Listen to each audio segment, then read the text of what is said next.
전 4층 국제회의실 또 5층 잠옷실에서 예배하시는데 곳곳마다 주의 놀라우신 사랑이 넘칠 줄 믿습니다. 우리 사랑과 격려하며 박수해 주시죠. 감사합니다. 대강절 네 번째 주이기도 하고요. 2022년 겨울 들어서 또 가장 추운 날이기도 합니다. 하나님께서 우리에게 은혜를 베푸시고 또 신실하게 그 긍휼을 기억하시며 우리에게 구원을 베푸시는데 대강절 네 번째 주입니다. 기다리는 이들에게 또 능력으로 임하시고 충만하게 임하셔서 우리의 영혼을 새롭게 하시고 또 하늘의 소망으로 가득 채워주실 줄 믿습니다. 대강절의 초 4개를 밝힐 겁니다. 주가 우리에게 임하시고 빛이 오시고 또 그 놀라우신 긍휼이 우리 가운데 임하심을 여러분들 감사하시면서 뜨겁게 박수로 하나님의 배움을 올려드릴 때 하나님의 은혜가 넘칠 줄 믿습니다.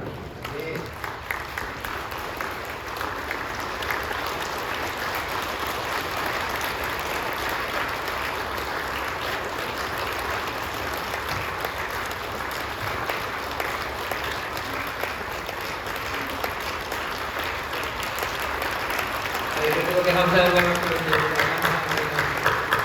우리 시간에 기도합시다. 기도하실 때 하나님 우리에게 임하시니 감사합니다. 주님 오셔서 우리를 구원하시고 우리의 모든 연약함을 새롭게 하시고 긍휼을 기억하시사 우리 안에 구원과 도우심으로 역사하여 주옵소서. 우리 간절히 기도하실 때 주께서 오셔서 위로하시고 또 축복하시고 또 새롭게 하시는 크신 은혜를 베풀어 주실 줄 믿습니다. 주여 세 번 부르고 함께 통성으로 기도합니다. 주여 주여 주여. 아버지 하나님 감사합니다. 추운 겨울날 아버지 하나님 올 들어 가장 추운 날 아버지 하나님 그러나 대강절 네 번째 주에 아버지 하나님 기다리는 자에게 아버지 하나님 응답하시고 아버지 간절히 부르짖는 자에게 응답하시고 놀라우신 하나님 아버지 약속을 기억하신 하나님 신실하심과 긍휼하심을 기억하시며 우리를 도우시고 구원하신 놀라우신 주님의 우리 가운데 임하십니다. 아버지 하나님 도우시는 하나님 임마누엘 가운데 오시니 주여 연약한 자들이 힘없습니다. 아버지 하나님 일으켜 세우시는 놀라우신 능력이 우리 가운데 임하십니다. 능하신 이가 오십니다. 거룩한 이름으로 오십니다. 아버지 하나님 그분의 아버지가 오십니다. 아버지 평강의 왕이 오십니다. 아버지 모든 지혜와 모략으로 다스리는 이시가 오십니다. 아버지 하나님 새롭게 하시는 이가 오십니다. 회복케 하시는 이가 우리 가운데 임하십니다.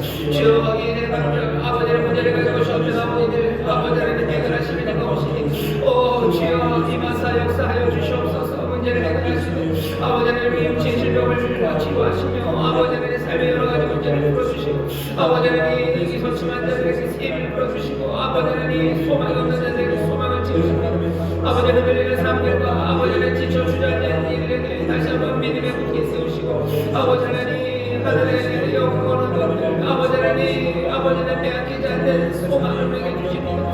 아버지 하나님 흔들리지 않는 나라를 우리에게 주십니다. 아버지 하나님 영원한 것들을 누리게 하십니다.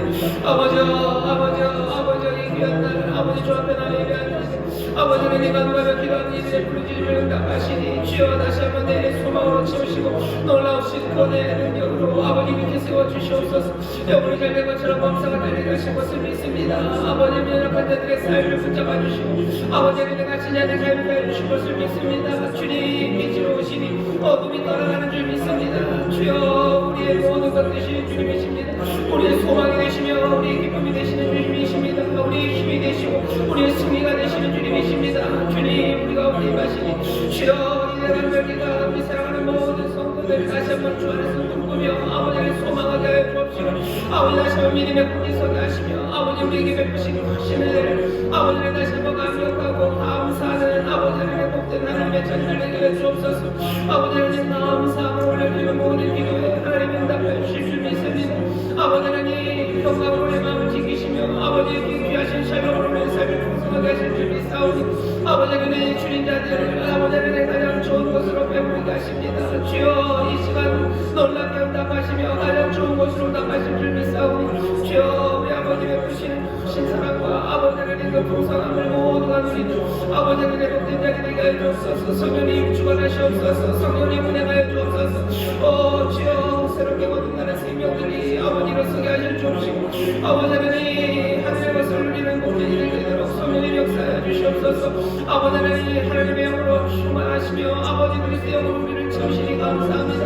아버지는 허망한 세상 세상의 영 세상의 정신 아니라 아버지 하나님 우리 사랑하는 예수 그리스도의 기사로 채우시고 아버지 하나님 그 기백으로 채우시고 아버지 하나님 그 용기와 담대함으로 채우시사 아버지 하나님 내가 아버지 하나님 주님 영접함으로 아버지 하나님 믿는 자녀를 일어서게 하시고 아버지 하나님 믿음을 비추는 하나님의 능력으로 섬기게 하여 주시옵소서. 아버지 하나님 우리에게 약속하신 위대한 삶을 하나님의 자녀의 권세로 살아가는 삶을 누리게 하실 줄 믿사오니 아버지 하나님 이 귀한 시간 아버지의 삶을 바꾸시고 새롭게 하시고 충만하게 임하사 우리 가운데 세일을 행하여 주시옵소서. 아버지 하나님 감사합니다. 주님 감사합니다. 주님 감사합니다.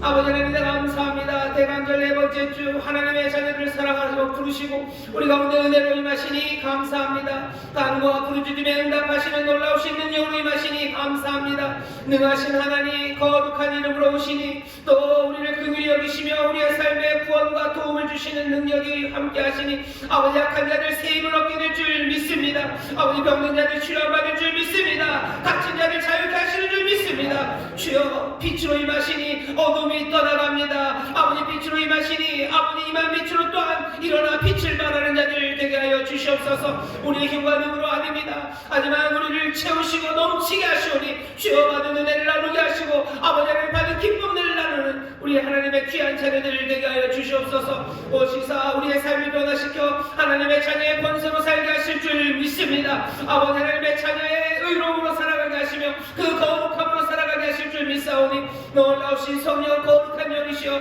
오늘 이 시간 우리 가운데 임하사 역사하셔서 우리를 하나님의 거룩한 일로 하나님의 거룩한 자녀들로 변화시켜 주시며 그 놀라우신 능력의 팔로 우리를 붙잡으시소. 아버지 하나님의 능한 일들을 감당해내는 하나님의 자녀의 권세 그 권세로 살아가게 하여 주시옵소서. 하나님 감사합니다. 추운 날 아버지 하나님 앞에 나옵니다. 마음의 간절함을 아십니다. 아버지 하나님 우리의 마음을 감찰하시는 하나님이시여 마음의 소원을 이루어 주시옵고 아버지 하나님 눈물의 부르짖음과 아버지 하나님 그 신음에 아버지 하나님 능하신 팔을 높이 드시사 이제 역사하시고 고치시고 치유하여 주시옵소서. 하나님 이 시간 성령님 우리 가운데 운행하시는 줄 믿사오니 아버지 하나님 진리의 영으로 오셨으니 우리에게 주의 음성이 들려지게 하여 주옵시고 오시는 임마누엘 영접할 수 있도록 성령님 우리를 도와주시옵소서. 감사드리며 예수님 이름으로 축복하며 기도하옵나이다. 아멘. 아멘. 주께서 우리에게 응답하시는 줄 믿습니다. 주님이 역사하시는 줄 믿습니다. 저기 계신 분들에게 서로 격려해 주셔요. 주님이 역사하십니다. 기적이 일어납니다. 주님이 역사하십니다. 기적이 일어납니다. 아멘. 아멘. 아멘. 참 추운 날입니다. 올 들어 가장 추운 날인데 여러분들 이곳에 오셨습니다. 하나님의 은혜로 여러분들을 부르셨고 또 여러분들 감사함으로 함께 나와 예배합니다. 하나님이 기뻐하시는 자리고 또 기뻐하시는 곳이니 예비하신 크신 복을 우리 가운데 넘치게 채우실 줄 믿습니다.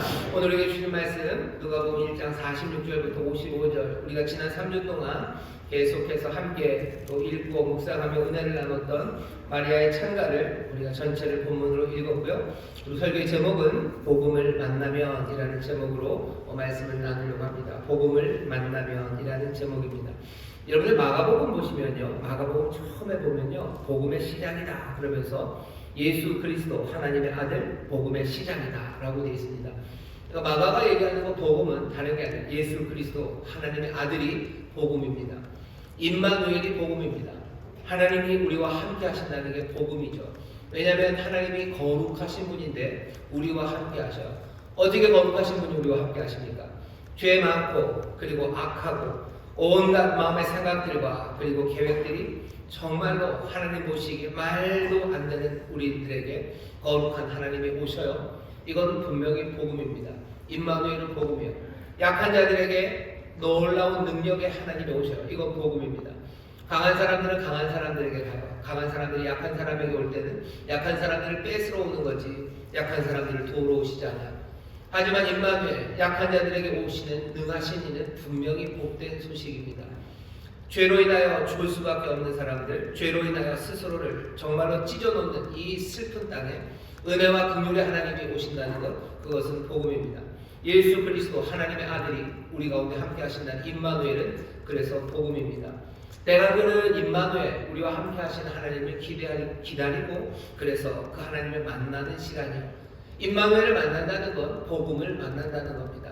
오늘 이 시간 우리 가운데 임마누엘 하나님이 오시는데 하나님이 오셔서 우리를 만나시는 어쩌면 가장 분명한 방법 중에 하나는 복음을 우리가 만나는 겁니다. 하나님의 복된 소식을 우리가 들어요. 그리고 오시는 하나님을 우리가 성령 안에서 영으로 영접합니다. 오시는 임마누엘 하나님 구주를 만나는 사람들은요, 삶이 바뀔 수밖에 없습니다. 임마누엘을 만나면 삶이 바뀌어요. 복음을 만나면 삶이 바뀝니다. 여러분들 흉악범을 만나면 삶이 바뀝니다. 여러분들 흉악범 만나신 적 없으시죠? 그렇게 말하는 저도 만난 적이 없습니다. 다행이죠. 하지만 우리 가운데 그런 분들이 있으실 거예요. 큰 사고 당하신 분 있으시죠? 강도 만난 분 있으시죠? 강도를 만나도 삶이 변합니다. 강도를 만나도 삶이 변해요. 저도 뭐 어렸을 때 아니라 대학교 때 학교를 가는데 이렇게 전철을 타고 갑니다. 사람이 진짜 많죠. 막 찡겨서 가는데요. 이렇게 손잡이를 잡고 가는데 자꾸 여기 뭐가 닿아요. 그래서 사람들이 닿나 보다 봤는데 아니요. 어떻게 예쁘장하게 생긴 남자애가 자꾸 제 손을 이렇게 닿아요. 그래서 이런 그러면서부터 제 삶이 조금 달라졌습니다. 사람을 만나면 삶이 달라져요. 충격적인 사람을 만나면 삶이 달라집니다. 위대한 사람을 만나면 삶이 달라져요. 그런데 하물며 하나님을 만나요. 복음을 만나면 삶이 달라질 수밖에 없습니다. 대강도는 주님을 만나기를 기대하는 거죠. 만남을 기대하시는 여러분들, 동시에 기대해야 될 건 내 삶의 변화를 기대할 수밖에 없어요. 임마누엘을 만나면 삶이 변하죠. 복음을 만나면 삶이 당연히 변합니다. 사람들은 그런데 그렇게 얘기해요. 뭐 만나도 그리 달라지 않는 것 같아요. 혹시 진짜로 하나님을 만나면 어떻게 될지 모르겠지만 내가 복음을 만난다고 해서 내가 복된 소식을 듣는다고 해서 내 삶이 별로 변하지 않는 것 같은데요 라는 사람들이 있어요. 그런 분들에게 복음을 만나면 삶이 변합니다 라고 얘기하면 뭐라고 그러겠어요? 아니 안 바뀌는데 어쩌라고 뭐 요즘 선전도 합니다. 어쩌라고 그러는데요. 어쩌라고 말하는 분들에게 제가 경고 하나를 올려드리겠습니다. 복음을 만나고도 삶이 그대로이면서 어쩌라고 말하시는 분들 이 경고를 들어주셔요. 요한복음 12장 47절부터 48절에서 울리는 경고입니다. 이 경고는 제가 울리는 건 아니에요. 제가 전하지만 이 경고는 예수님께서 울리시는 겁니다. 요한복음 12장 47절에서 48절에 이렇게 되어 있습니다. 사람이 내 말을 듣고 지키지 아니할지라도 내가 저를 심판하지 아니하노라. 내가 온 것은 세상을 심판하려 함이 아니요 세상을 구원하려 함이로라. 복음이 와요. 복음이 옵니다. 그래서 복음을 만나죠. 그 말씀을 듣죠. 임마누엘을 만나도 삶이 변하지 않는 사람들, 예수님 뭐라 그러셔요? 내가 그 사람들 심판하지 않는데요. 심판하지 않는다. 왜냐하면 세상을 심판하러 오신 것 아니에요. 구원하러 오셨어요. 그러니 심판하지 않는답니다. 여러분 너무 안심하지 마십시오. 이어지는 48절에서 이렇게 얘기하십니다. 나를 저버리고 내 말을 받지 아니하는 자를 받지 않아요. 전한 복음 그것들을 영접하지 않아요. 임마누엘을 만났지만 아무 반응이 없는 사람들, 그래도 괜찮다는 사람들, 그런 사람들을 심판할 이가 있으니 곧 나의 한 그 말이 마지막 날에 저를 심판하리라.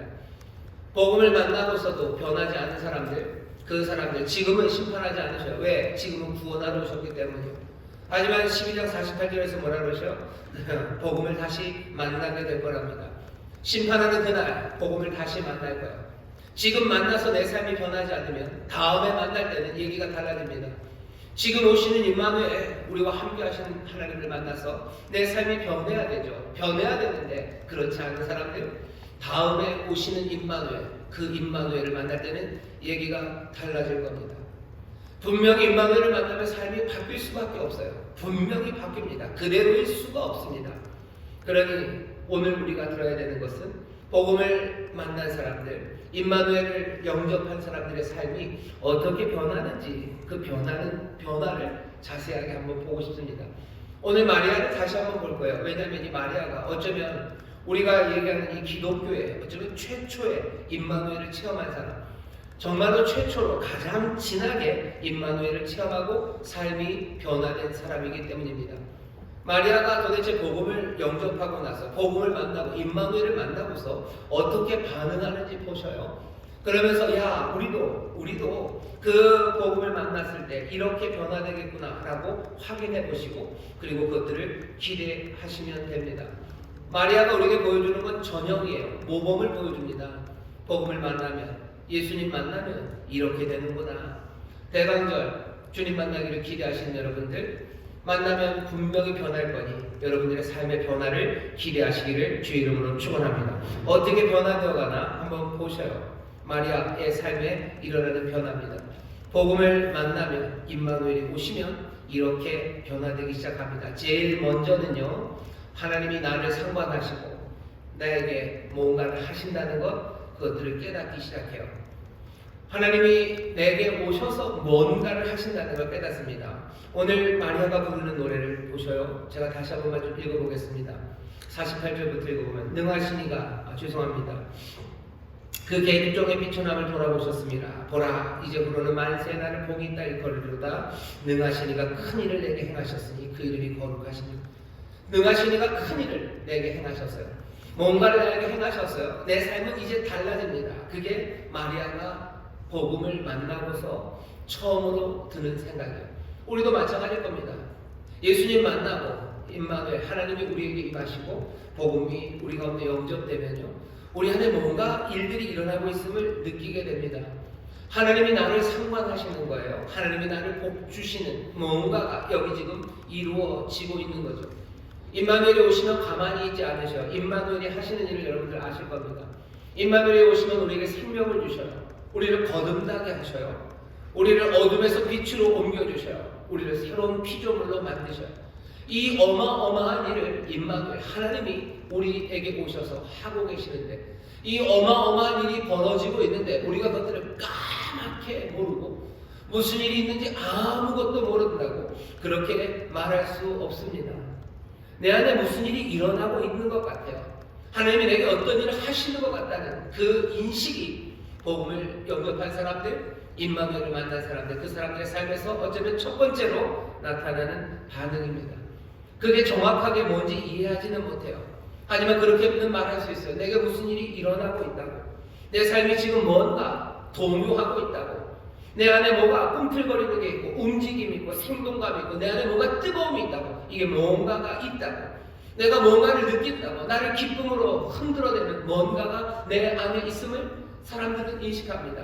마리아가 지금 그래서 노래하기 시작하는 거예요.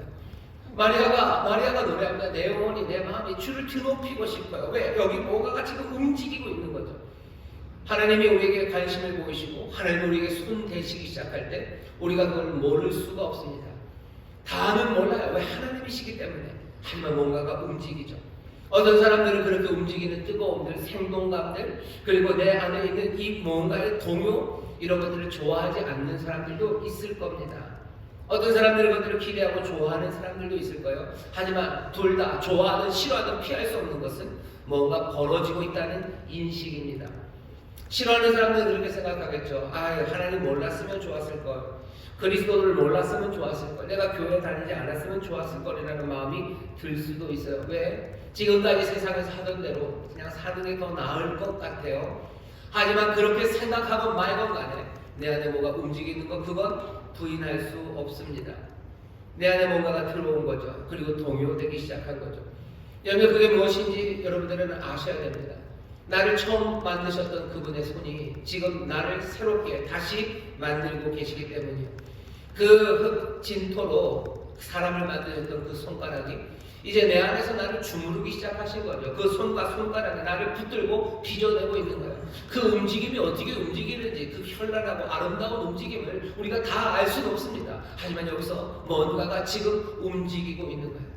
복음이 우리에게 들려지기 시작할 때, 우리가 그 복음을 만나기 시작하면 뭔가 내 삶의 변화가 일어나고 있는 것만 같고, 내가 이전과는 다르다는 그 느낌, 인식이 우리 가운데 들게 됩니다. 그거 느끼기 시작할 때 여러분 너무 두려워하지 마시고 기다리십시오. 기다려보셔요. 이제 시작에 불과합니다. 하지만 그 인식이 시작된다면 여러분 기뻐하셔요. 즐거워하십시오. 복음을 접하면, 복음을 만나면 우리 안에 뭔가 하나님이 움직이고 있다는 그 인식, 깨달음이 시작됩니다. 그 다음은 어떻게 해야 돼요? 하나님이 내 안에서 뭔가를 이루시고 있다는 거요. 그 다음 놀라움입니다. 마리아는 지금 여기서 놀라움으로 가득 차요. 경이, 그 놀라움과 경의에 차서 이 노래를 부르는 겁니다. 여러분 이 시편을 보셔요. 내 영혼이 주를 찬양합니다. 내 마음이 하나님 내 구주를 기뻐합니다. 이제 후로는 만세 나를 복이 있다 할 겁니다. 마리아는 지금 놀라고 있어요. 깜짝 놀랍니다. 믿을 수 없어요. 내게 이런 일이 벌어지다니. 하나님이 나를 이제껏 돌아보셨고 하나님이 이제 내 안에서 크고 놀라운 일을 행하신다는 거예요. 복음이 다른 거 아닙니다. 복된 소식은 뭐예요? 하나님 임마누엘, 하나님 우리와 함께 하셨고, 지난주에 했었죠. 긍휼과 신실함을 잊지 않으시고 우리에게 주셨던 모든 복된 약속들을 이루시되 세상이 깜짝 놀랄 반전으로 내 삶 가운데 이 땅에 하나님이 역사하신다는 그 복된 소식이에요. 그 소식을 내가 듣고 그것을 내가 영접하면 내 삶에는 놀라움이 가득합니다. 하나님이 나를 돌아보셨다고요. 하나님이 나에게 오신다고요. 그리고 내 안에서 지금 크고 놀라운 일을 행하셨다는 그 소식이 나를 그냥 경이로 깜짝 어떻게 이런 일이 라는 놀라움으로 몰아갑니다. 하나님이 내 안에서 일하시기 때문에 놀라워요. 내가 뭘 한다면 놀랍지 않습니다. 하지만 하나님이 내 안에 그 일을 하신다는 그 놀라움이 우리 안에 시작되고 그 놀라움은요 우리를 조금씩 변하게 합니다. 하나님이 내 안에서 역사하신다는 놀라움, 그 놀라움은 우리로 하여금 다른 것들을 생각하게 해요. 전에는 한 번도 영혼 이런 거 거들떠보지도 않았어요. 영혼 그런 게 어딨냐, 그냥 잘 먹고 잘 사는 거고 이게 다지. 하지만 이제는 아닙니다. 내가 전에는 영혼이 있다고 생각해본 적 한 번도 없어요. 하지만 하나님이 내 안에서 뭔가를 꿈틀거리고 움직이셔서 나를 깜짝 놀라게 하면요, 내가 전에 한 번도 생각하지 않았던 것들을 생각하기 시작해요. 영혼이 내 관심사가 돼요. 영혼에 대해서 생각하기 시작합니다. 전에는 죽음에 대해서도 관심이 없었어요. 죽으면 죽겠지라고 생각하고 아무것도 아니냐 치워버리기도 하고 때로는 두렵지만 그냥 집어 던져요. 그거 생각 안 합니다. 하지만 하나님이 내 안에서 은혜로 역사하시고 나를 흔들어내시기 시작해서 내가 그것으로 깜짝 놀라기 시작하면 그때부터 죽음에 대해서 생각하기 시작해요. 죽음에 관해서 생각합니다. 죽음 그리고 또 죽음 너머에 대해서 생각해요. 전에는 죽음 너머의 삶 이런 거 거들떠보지도 않았어요. 그런 말 하는 사람은 유치하다고 말했어요. 그런 생각 들 때마다 그냥 떨쳐버렸어요. 에이 알지도 못하는 거 그거에 뭐하러 신경 써. 지금 나 먹고 살기도 힘든데. 하지만 이제는 아니에요. 죽음 너머의 삶을 생각하기 시작합니다. 복음이 내게 임하고 하나님이 내 안에서 은혜가 영원하신 하나님이 내 삶 가운데 오셨다고 생각하니 그때부터 죽음을 생각할 수 있는 거예요. 전에는 사실은 너무 무서워서 들여다보지 못했던 겁니다. 하지만 뭔가 모르지만 하나님이 내 안에 오셔서 나를 흔들어 놓으시고 나를 그것으로 깜짝 놀라게 하셨을 때 나는 죽음 그리고 죽음 그 너머 그것들을 생각하게 돼요. 그 너머서의 삶을 다 그릴 수는 없어요. 하지만 그 삶을 다시 한번 들여다보기 시작하고 그것에 대해서 다시 한번 고민하기 시작합니다. 성경에 대한 생각이 바뀌어요. 성경이 전에는 가장 지루한 책이었어요. 하지만 이제는 아닙니다. 성경 읽고 싶어져요. 성경 말씀 이해하고 싶어져요. 여기서 하나님이 도대체 무슨 말씀을 하셨을까 찾을 수 있을 것만 같아요. 여기 있는 이 지루한 책이 어느샌가 나에게 주신 말씀일 것 같은 생각이 들기 시작합니다. 하나님이 내 안에서 움직이기 시작하고 그것으로 내가 놀라기 시작하면요, 놀라운 경의에 가득 차면 우리의 생각이 이렇게 바뀌어가기 시작해요. 기도도 마찬가지예요. 전에는 전혀 기도하지 않았어요. 아니 기도하더라도 무슨 일 있을 때만 기도했어요. 하지만 이제는 아니에요. 이제는 아닙니다. 그 놀라움을 체험한 사람들은 기도가 세상에서 가장 멋진 일 같아요. 기도가 가장 놀라운 일 같아요. 기도에 힘써야 될 것 같고 밤낮으로 내가 기도하기를 사모하는 마음들, 그 마음들이 생깁니다. 저는 한 번도 내가 일터에서 기도해 본 적이 없어요. 하지만 기도해야만 할 것 같아요. 별일 없어도 내가 무릎 꿇는 시간, 그 시간이 아름다울 것만 같아요. 그리고 내가 기도하는 그 시간에 하나님이 내 기도를 들으실 것 같고 내가 그렇게 주 앞으로 가는 내 삶, 그 안에서 뭔가 다른 꿈들을 꾸기 시작합니다. 그럼 어떻게 되는지 아셔요? 내 삶에서 하나님이 역사하시는 것도 놀라웠었는데 그 놀라움이 내 생각과 내 삶의 태도를 하나하나 바꿔 나가시고 그렇게 바뀌어진 내 삶을 내가 봅니다. 그러고 나는 내 삶에 내가 놀랍니다. 복음을 전파하면요, 결국 내 삶에 내가 놀라게 될 거예요. 깜짝 놀라죠. 감탄이죠. 신기하죠. 놀랍죠. 바울도 이 경험을 합니다. 갈라디아서 2장 20절에서 바울이 이렇게 얘기합니다. 이제는 내가 사는 건 아니네. 이제는 내가 사는 건 아니오 라는 얘기는 뭐예요? 이건 놀라움이에요. 감탄이에요. 신기함이에요. 이건 내가 사는 게 아니에요. 나는 전에 유대인 중에 유대인이었어요. 난 히브리인 중에 히브리인이었어요. 나는 정말로 율법주의자고 나는 로마 시민이고 나는 그랬던 사람이에요. 하지만 지금은 아니에요. 보니까 나는 유대인 중에 유대인으로 살았어요. 하지만 지금 보니까 뭐, 아니 율법 따라서 뭐 고기 먹고 아니 이거에 대해서 별로 상관없어요. 그리스도께서 모든 담들을 헐어내셨으니 나는 얼마든지 이방인들과 같이 먹을 수 있는 사람이 되었어요. 깜짝 놀라는 거예요. 이건 내가 아니에요. 이건 내가 아니에요. 나는 히브리인 중에 히브리인이었어요. 나는 아주 치밀하고 아주 분명한 민족주의자였어요. 하지만 이제는 아니에요. 모든 이방인들을 사랑하는 하나님의 사랑 안에서 나는 모든 이방인들과 함께 하나님의 복을 누리는 사람들로 나는 변해 있어요. 나는 예전에는 제일 잘난 사람이었어요. 하지만 이제는 내가 가장 낮은 사람임을 압니다. 내가 저는 율법을 지켰기 때문에 나는 의롭다고 생각했어요. 하지만 이제는 나는 겸손하게 내가 죄인이라고 고백하고 내가 곤고한 자라고 눈물 흘리는 사람이 되어버렸어요. 이제는 이건 내가 사는 게 아니에요. 이건 이전에 내 삶이 아닌 거죠. 복음을 만나면 하나님이 내 안에서 뭔가 움직이고 있다는 그 인식 가운데 그것들 깜짝 놀라면서요. 다른 생각들이 시작돼요. 그리고 어느샌가 내 삶이 변해 있는 것들을 보며 감탄하고 신기하고 놀라워합니다. 내 삶이 놀라워요. 내 삶이 놀랍습니다. 여러분들 지금 여기 앉아있는 여러분들이 놀랍지 않으십니까? 영하가 13도 14도 되는 날 왜 이 아침 일찍 여기 나와 계셔? 놀랍죠? 여러분 원래 이런 분들이셨어요? 아니죠. 오늘 이 시간은 놀아야 되는 시간 아닙니까? 가족들과 뭐 해야 되는 시간 아닙니까? 근데 나는 지금 여기 와 있어요. 나는 전에는 그냥 세상에서 꽤나 잘 나가셨던 분들이 계실 거예요. 그런데 여기 와서 세상에서 가장 약한 사람처럼 그렇게 고개 숙이고 하늘 앞에 눈물 흘리며 이 앞에 있습니다. 지금 내가 여기 있는 거 이거 놀라움 아닙니까? 여러분 왜 이렇게 된 겁니까? 바울이 얘기해요. 내가 사는 건 내가 사는 게 아니에요. 내가 지금 이렇게 나된 것은 뭐라고 고백하죠? 고린도전서 15장 10절입니다. 하나님의 은혜로 된 것이라고밖에 할 수 없는 거죠. 새로운 피조물 새 사람이 되었어요. 하나님의 은혜로 된 거예요.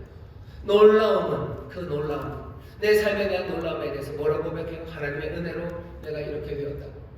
여러분이 예수 믿는 사람, 복음을 영접한 사람, 복음을 만난 사람들은요 세상 사람들과 똑같이 살 수 없습니다. 세상은 욕망을 따라 살아갈까요? 욕망을 따라서 살아갑니다. 하지만 우리는 그렇게 살지 않아요. 가끔 욕망의 눈빛이 눈을 잠깐 줄 때는 있겠지만 욕망 따라 살아가지 않습니다. 세상은 술 취하고 방탕하고 저속한 욕망에 묶여 살아요. 하지만 그리스도의 사람들은 그렇게 살지 않습니다. 물론 가끔씩 술 취하는 데 따라가기도 하고 가끔씩 그 길에 뭐 발을 담그기도 하지만 거기에서 발을 빼는 사람들이요. 왜? 우리가 더 나은 사람들이라서? 우리가 그 사람들보다 더 지혜로워서? 아닙니다. 바울이 얘기하는 거예요. 내가 나된 것, 지금 우리가 이렇게 살아가는 것은 하나님의 은혜로 된 것입니다. 하나님이 하신 일이에요. 마리아는 것을 깨닫습니다. 그래서 놀라워하는 거예요. 놀랍죠. 하나님이 내 삶에서 역사하시는 놀랍고 내가 사는 내가 아니고 내 안에 그리스도가 사시는 것이 놀랍고 이렇게 내가 나된 것이 내가 한 것이 아니라 하나님의 은혜인 것이 놀랍습니다. 이 놀라움은요 다음으로 이어져가요. 이 놀라움은 우리로 하여금 겸손하게 합니다. 이 은혜 앞에서 겸손해져요. 마리아가 겸손합니다. 여종 이 계집종의 비천함을 돌아보셨다고, 이 계집종의 비천함을 돌아보셨다고 노래하죠. 마리아는 하나님의 능력의 손길, 그 능력의 손길을 느낀 거예요. 하나님 능하신 하나님이 내게 오셨어요. 내가 느꼈다는 건 마리아도 하나님을 만졌다는 겁니다. 마리아는 하나님을 만졌어요. 그 영원한 임재, 그 임재를 느낀 사람입니다. 여러분들 그 은혜, 그 놀라우신 임재를 느낀 사람들은요 그 사람이 누구든지 간에 아니면 그 사람이 뭘 하는 사람들이 간에 하나님의 그 임재와 영광, 그 위대하심, 그 거룩하심 앞에서 희미하게라도 그 임재를 깨닫는다면 그 사람은 더없이 겸허해지고 겸손해집니다. 겸허하고 겸손해진다는 건 그냥 무릎을 꿇는다는 건 아니에요. 그 앞에 고개를 숙인다는 게 겸손이 아닙니다. 겸손해지고 겸허해진다는 것은 내가 형편없는 사람임을 인정하는 겁니다. 내가 무가치함을 깨닫는 거예요. 그것이 겸손과 겸비, 낮아짐입니다. 내가 충분히 높지만 내가 겸손하게가 아니라 은혜 앞에서 복음을 접한 사람들은 어떻게 돼? 복음을 만나면 내가 죄인임을, 내가 연약한 자임을, 내가 정말로 아무것도 아님을 확실하게 느끼고 깨닫는 것, 그 자리로 갑니다. 하나님이 우리 가까이 계시고 우리가 그분 임재 앞에 있고 그분이 누군지 안다면 우리는 그분 앞에서 늘 벌거벗은 사람임을 알아요. 우리는 벌거벗은 사람들이고 우리는 죄악되고 우리는 불의하고 우리는 무가치한 사람, 그런 사람이 나임을 보게 됩니다. 거짓말이 왔어요? 아니요. 이사야 보셔. 이사야가 얼마나 훌륭합니까? 얼마나 훌륭한 가문에 훌륭한 선지자입니까? 하지만 이사야가 하나님의 영광을 힐끗 봤어요. 그리고 나서 바로 나오는 말은 이사야서 6장 5절입니다. 화로 나나요? 망하게 되었도다. 이건 내게 화예요. 내가 그 하나님의 영광 앞에 있다니 난 죽어요. 나는 내게 망하게 됐어요. 왜? 내 입술은 부정한 사람. 나는 입술이 부정한 사람. 나는 입술이 부정한 사람들 중에 거하는 사람이에요. 그러니 이건 화라고 이사야가 말합니다. 베드로 얼마나 용감한 사람입니까? 자신감 뿜뿜하죠. 이 베드로가 예수님 앞에 나올 때가 있었어요. 밤이 맞도록 고기를 잡았지만 못 잡았습니다. 예수님 말씀대로 하니 어마어마하게 물고기를 잡았어요. 그 능하신, 전능하신 하나님 앞에서 베드로는 어떡합니까? 그냥 겸손하게 무릎을 꿇어요? 아니, 그 정도 아닙니다. 누가복음 5장 8절에 보면 주여 나를 떠나소서 나는 죄인이로소이다. 주여 나를 떠나소서 나는 죄인이로소이다. 여러분들 복음을 만나면 그 놀라우신 은혜와 능력의 하나님, 그 거룩함과 위대하심 앞에 서면 모두가 다 뭐라고 얘기할까? 내가 망하게 되었구나, 내가 죄인이구나, 내가 벌거벗었구나, 내가 불의하고 내가 무가치한 사람이구나라는 것들을 깨닫게 됩니다. 사람들은 이해하지 못해요. 왜 교회 다니는 사람들은 맨날 죄인이라고 그럴까? 뭐 솔직하게 말하면 교회 다니는 사람들이 세상 사람들보다 평균적으로 훨씬 더 덜 죄인이기가 쉽습니다. 그런데도 왜 맨날 죄인이라고 그래요? 사람들은 그러죠. 저것들 가식적이라고. 그냥 죄인이라고 말로만 하는 거라고. 먼 죄들을 그렇게 맨날 져가지고 맨날 죄인이라고 하죠.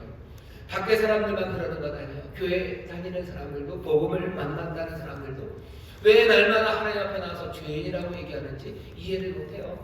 왜 맨날 죄인이라고 그럽니까? 다 용서하셨는데 왜 자꾸 죄인이에요? 그렇게 말하는 사람들이 있어요. 하나님의 임재 앞에 서면, 그 거룩함 앞에 서면요, 우리가 아무리 성화되었고 아무리 우리가 남들보다 뛰어난 윤리와 그리고 도덕과 선함으로 살았다, 우리가 이사야라 하더라도, 우리가 베드로라 하더라도 그 앞에 가서 뭐라고? 주여 내가 죄인입니다라고 말할 수밖에 없는 거예요. 복음을 만나면 그렇게 되는 거예요. 복음을 만나면 하나님의 임마누엘 앞에 가면 그런 겁니다. 내 무가치함과 죄악됨, 약함, 무력함, 그것들을 보지 못한다면 아직 그리스도인이라고 말하기 어려워요. 내가 복음을 만났다고 말하기 어려워요. 임마누엘 앞에 내가 섰고 임마누엘 함께 하신 하나님, 우리 하나님 앞에 내가 있다고 말하기 어려운 겁니다. 내가 용서받을 자격이 있다고 여전히 느낀다면 아직 용서받지 못한 사람의 가능성이 큽니다. 내가 하나님 앞에 복받을 만한 자격이 있다고 생각하는 사람들은 아직 임마누엘이 가져다 주시는 그 위대한 복과 은혜를 아직 누려보지 못한 사람의 가능성이 큽니다. 임마누엘이 오셔서 내 삶에 복을 주셨다면 그 임마누엘 앞에서 내가 복받고 입 닫고 갈 수 없어요. 왜? 임마누엘, 우리에게 오신 하나님, 그 영광 앞에서, 그 은혜 앞에서 누구라도 내가 죄인임을, 내가 연약한 자임을, 내가 가치 없음을 내가 깨달을 수밖에 없는 거예요. 그러니 우리가 알고 있는 가장 위대한 신앙인들도 늘 하나님 앞에 나올 때는 은혜를 구하며 나오는 거예요. 나를 불쌍히 여기소서, 나를 긍휼히 여기소서, 나는 죄인입니다라고 말하는 거예요. 바울이 오호라는 공부한 자라는, 우리는 그 얘기를 들으면 얘는 뭔 죄를 이렇게 많이 지었길래 일어나, 믿음이 없네. 여러분 왜 그렇게 생각하십니까? 바울이 못나고 죄가 많아서 하나님 앞에 나갈 때마다 그렇게 괴로워하는 거예요. 이 사람은 양심이 너무 연약해서 그러는 거예요. 아니요. 하나님의 은혜 앞에 그 임마누엘, 그 복음을 만나면 누구라도 그 앞에서 겸손하게 자기의 무가치함을 깨달을 수밖에 없는 겁니다. 하나님의 용서와 복이 우리의 정말로 이 비참한 악에도 불구하고 우리에게 주시는 하나님의 선물임을 깨닫는 사람들, 그 사람들이 복음을 만난 사람들. 복음을 만나면 그렇게 변합니다. 임마누엘 앞에 서면 그렇게 변합니다. 내 안에 하나님이 꿈틀리게 역사하신다는 걸 인식하고 그것에 놀라서요, 그것에 깜짝 놀라는 경위로 내 생각이 바뀌고 삶이 바뀌어서 내 삶의 변화, 그것으로 인하여 또 놀라고, 그것이 오직 은혜가 나를 그렇게 만들었음에 또 감격하면서요, 겸손하게 무릎 꿇기 시작하고 하나님 앞에 겸허해지는 사람들, 내게 주시는 용서와 내게 주시는 그 복이 몽땅 다 하나님의 선물이었음을 깨닫는 사람들, 그 사람들이 복음을 만난 사람들입니다. 이렇게 이 선물을 깨닫는 사람들은요, 복음을 만난 사람들의 어쩌면 네 번째 그 변화들 내지는 그 특징들을 나타냅니다. 그건 감사합니다. 감사죠. 감사 없이 그리스도인이 되는 건 가능하지 않아요. 죄를 용서하시고 우리의 영혼을 구원하셔요. 죄를 용서하시고 우리의 영혼을 구원하시고 새 사람 만들게 하시고 천국의 소망으로 살게 하시는 것, 우리가 그것을 믿어요. 하나님께서 말씀이 육신이 되어 우리 가운데 오심을 믿어요. 사랑하셔서 우리를 위하여 모든 것 다 비우시고 또 비우시고 끝내는 그 피와 살을 찢으시고 다 쏟아내신 그 십자가 지심을 우리가 믿어요. 그 모든 것들을 믿으면서 그 모든 복음을 다 만나고 영접했다 하면서 감사와 찬양이 없을 수가 없습니다. 마리아처럼 노래할 거예요. 내 영혼이 내 마음이 주를 찬양하고 두높이고 하나님 내 구주를 내가 기뻐한다. 감사가 넘치는 것, 여러분들 그것은 복음을 만난 사람들, 그 사람들의 삶의 분명한 변화입니다. 마지막으로 어떤 변화가 나옵니까? 두려움입니다. 마리아가 하는 노래를 보셔. 긍휼하심이 두려워하는 자에게 대대로 이르는도다. 두려워하는 자에게 긍휼하심이 있을 거래요. 그러니 여기 두려워한다는 건 부정적인 내용은 아닐 겁니다. 굉장히 긍정적인 거죠. 여기서 말하는 이 두려움은 그러니 여러분들 비겁한 사람들이 두려워하는 거 그런 거 아니에요. 지옥에 대한 두려움 아니에요. 형벌에 대한 두려움 아닙니다. 여기 이 두려움, 복음을 만난 사람들이 갖게 되는 두려움은요, 이 두려움은 이렇게 생각하시면 좋아요. 사랑하는 사람 누군가에게 여러분 상처 줄까봐 두려웠던 적 있으시죠? 그런 감정입니다. 뭔가 벌 받을까봐 두려워하는 건 아니에요. 사랑에서 나오는 두려움입니다. 공포에서 나오는 건 아니에요. 나 아플까봐 두려워하는 거 아니에요. 내 망할까봐 두려워하는 거 아니에요. 사랑에서 나오는 두려움입니다. 사랑에는 두려움이 없다고 그러죠. 다른 두려움은 다 내어주고 사랑 안에서 두려워하는 거예요. 다른 빚은 지지 않아요. 사랑의 빚만 집니다. 두려움, 사랑하는 일을 같이 갈까? 상처 줄까? 두려워하는 마음. 사랑하는 일을 실망시킬까? 두려워하는 마음이에요. 그래서 떨리는 겁니다. 우리가 하나님 앞에 살아가는 사람들, 내 눈앞에서 살지 않아요. 다른 사람들 눈앞에서 살지 않습니다. 은혜의 하나님, 내게 오시는 임마누엘, 그 앞에서 살아가는 사람들, 그 눈앞에서 살아가는 사람들은 두려워요. 왜? 내 사랑하는 주님, 나에게 긍휼을 베푸시고 나에게 이 모든 것을 주시니 내 사랑하는 내 주님, 내 하나님, 내 구주 앞에서 내가 살아가는 삶이 정말로 하나님 앞에 실망이 될까? 내가 그 내 삶으로 하나님 앞에 상처드릴까? 그게 두려운 거예요. 히브리서 12장 28절에 보면 경건함과 두려움으로 하나님을 기쁘시게 섬길지니, 경건함과 두려움으로 하나님을 기쁘시게 섬길지니. 빌립보서 2장 12절입니다. 두려움과 떨림으로 너희 구원을 이룬다. 하나님 앞에서 두려움과 떨리는 사람들은 하나님을 실망시켜드리지 않으려고 하나님 사랑하니 신중하게 삽니다. 조심스럽게 삽니다. 그리스도를 경외함으로 피차 복종하며 삽니다. 남편과 아내, 아내와 남편, 그리고 부모와 자녀, 자녀와 부모, 주인과 종, 종과 주인이 어떻게 온전히 화목하게 살아야 되는지 에베소서에서 얘기해요. 그 앞에 처음 시작이 뭡니까? 그리스도를 경외함으로 피차 복종하라. 그리스도를 경외함으로, 그리스도를 두려워함으로 우리에게 오신 임마누엘 그 앞에서 나는 두려워 떨며 신중하고 조심스럽게 내가 살아가야 되는 내 삶을 살아가기 시작합니다. 복음을 만나면 이렇게 변화됩니다.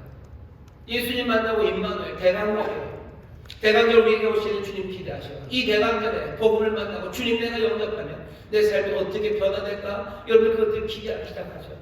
내 안에서 꿈틀대는 하나님 내 안에 뭔가 역사하신다는 그 놀라운 인식, 깜짝 놀랄 깨달음들, 여기 뭔가가 이루어지고 있어요. 기대하게 돼요. 내 안에 역사하시는 내가 놀랍니다. 경이로운 그 일들이 나로 하여금 다른 생각들 하게 하고, 내 삶이 내가 아닌 것이 되게 하고, 내가 아닌 내 삶의 모습에 내가 깜짝 놀라고, 내가 아닌 내 삶의 모습을 만들어낸 것이 내가 아니라 하나님의 은혜, 그 은혜였음에 또 놀라게 돼요. 그 은혜 앞에 나는 겸손하게 무릎 꿇게 되고, 그 겸손하게 무릎 꿇어 받게 되는 그 선물로 인하여 기뻐하고 즐거워하고 하나님 앞에 감사하게 돼요. 내가 하나님 앞에 그렇게 살니 내가 주를 사랑함으로 주가 기뻐하시는 두려워 떨리는 삶, 조심스럽고 신중하게 살아가는 그 복음의 사람들, 예수의 사람들로 살아갑니다. 대강절 오시는 주님을 기대하십시오.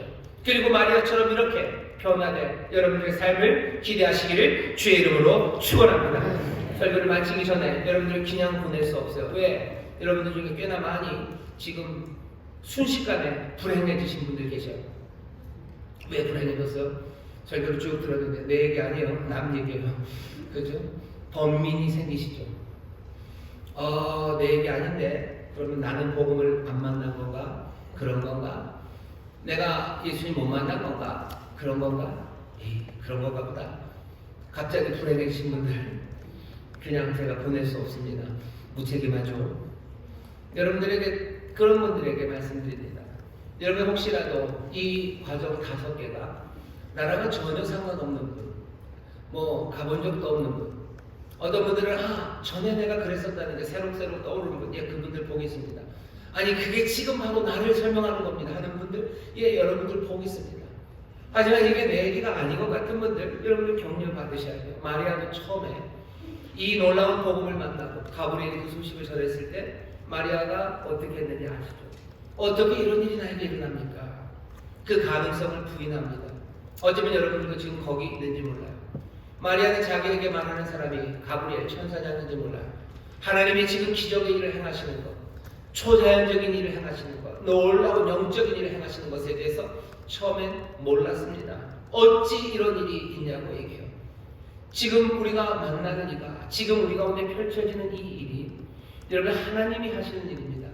하나님이 자기 아들을 보내셔서 하는 일이에요. 하나님의 영을 보내셔서 하는 일이에요. 지금 우리가 말하는 이 일은 이 세상의 일이 아닙니다. 이 세상의 영역에서 판단된 일이 아닙니다. 그들이 잘 받아들이지 않는 거 충분히 이해됩니다. 그러니 어떻게 하셔야 돼요? 세상의 기준들 다 내려놓으셔야 됩니다. 예수님 이 땅에 오셨을 때, 정말로 육체가 되어 오셨을 때 사람들이 그 예수님을 제대로 만나지 못했어요. 왜? 그분을 이해하려고 했죠. 자기들의 틀로 이해하려고 합니다. 로마의 틀로, 유대의 틀로, 아니면 뭐 인간적인 철학의 틀로 이해하려고 해요. 하지만 이해할 수 없습니다. 왜? 오신 이는 하나님이시기 때문에 그래요. 오신 이는 하나님이에요. 육으로 난 건 육입니다. 영으로 난 건 영이에요. 육으로 영을 알 수 없어요. 하나님의 일을 지금 우리에게 가져다 주시는 거예요. 모든 사고방식의 범주 내려놓으셔야 돼요. 지금 새로운 영역 그곳으로 들어온 겁니다. 신비한 것들을 설명하려고 너무 애쓰지 마시고, 어떻게 참 하나님과 동시에 참 인간이 될 수 있을까? 그거 너무 설명하려고 애쓰지 마시고, 거듭나는 거 어떻게 사람이 거듭날 수 있을까? 거기에 대해서 너무 고민하지 마셔요. 바람 같은 거예요. 니고데모가 물어볼 때 이거 너 모르는구나. 모를 수밖에 없죠. 영어로라는 건 영이에요. 바람을 어떻게 압니까? 어디로 가서 어디로 가는지 어떻게 압니까? 몰라요. 그럼 어떻게 해야 됩니까? 마리아처럼 하셔. 마리아는 당혹스럽고 그것들을 받아들이기 어려웠습니다. 어찌 이런 일이라고 했지만 결국은 주의 계집종이 오니 말씀대로 내게 이루어지리라. 영접하는 거예요. 받아들이는 겁니다. 받아들이는 거예요. 주님 좋습니다 라고 고백하는 거예요. 오케이. 계속 하시라는 거죠. 임하신다고요. 오시옵소서. 임하신다고 오시옵소서. 내게 아이를 만드신, 하십시오. 내가 아이를 낳아서 그 아이가 이 영원한 나라, 흔들리지 않는 이 나라를 만들어 나가실까? 하십시오. 내 삶 가운데서 하십시오. 이 땅 가운데 하십시오. 마리아는 지금 뭐 하는 거예요? 그것들을 인정합니다. 내가 머리로는 이해 안 돼요. 당혹스러워요. 얼리둥절합니다. 혼란스러워요. 하지만 그대로 앞으로 마리아는 나갑니다. 우리의 삶에서 하나님이 뭔가를 시작하셨다 하는 게 인식될 때, 여러분들 그때는 모든 세상의 범주를 내려놓으셔. 내게 지금 신비의 영역이, 하늘의 일이, 그 일이 지금 내 가운데 펼쳐진다는 것, 그것들을 영접하시고 그분을 바라보십시오. 그리고 고백하셔. 계속하시라. 내가 순종하며 나아가겠다고, 내가 영접한다고, 여러분 그 길을 따라가셔야 됩니다. 주께 맡기셔요. 주님이 계속 말씀하시도록 맡기셔요. 내가 이해 안 되니까 스톱, 내가 이해될 때까지, 아니 계속 말씀하시도록 하셔요. 주님이 내게 역사하실 때, 그리고 나를 인도하실 때 멈춰 세우지 마시고, 이게 뭔지 나는 잘 모르겠는데 이게 됩니까 안 됩니까? 이게 무슨, 아니 그냥 내게 행하시는 그 일 그냥 행하시도록 맡겨두시는 거예요. 그 다음에 어떻게 해요? 맡겨주시고, 그리고 맡기시고, 내게 하시는 말씀들을 내가 그대로 순종하며 나가면 됩니다. 내게 느껴지는 것이 있어요. 내게 꿈틀대는 것이 있어요. 내게 놀라움으로 내 삶을 인도해가는 게 있어요. 여러분들, 나는 지금 다른 영역이 있어요. 그것들 따라가서 믿음으로 간다는 건 뭘까? 믿음으로 구원 얻는다는 게 뭘까? 하늘로부터 난 사람들, 거듭난다는 거, 하늘로부터 나는 거예요. 땅으로 나는 건 아닙니다. 니고데모도 몰라요. 하지만 성령으로 나는 사람들, 그 사람들은 아는 거예요. 믿음으로 따라가십시오.